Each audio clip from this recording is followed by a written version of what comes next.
ato ng abrihan mga kaidol. Ito kaadlaw gikan sa pagtagod mga kaidol, mao na siya ang resulta.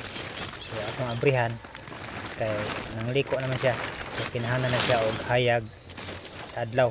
So ang atong buhaton ani karon, ato dapud ni siyang buhatan og atop-atop mga kaidol, para dipensya siya sa ulan ug init, para atong makontrol ang tubig o ang ulan mga kaidol. So kinahanglan siya nga kontrol ang pag pamubo sa tubig, dili ulan nga kanang ulan gyud kay madaot siya. Ingon ana ang pagkatiman sa usa kung kita magtagod mga kaidol.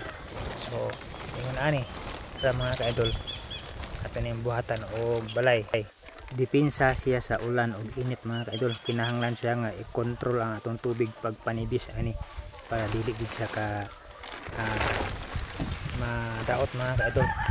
Ingon ani ato ning buhatan og balay, tapal lang atong imo nga balay mga kaidol, para dili siya taron na gyapon ang iyahang pagtubo o ang straight ang iyahang pagtubo mga kaidol, kay trapal man siya mo ko mulapos naman ang iyang kahayag mga kaidol gikan sa langit mga kaidol.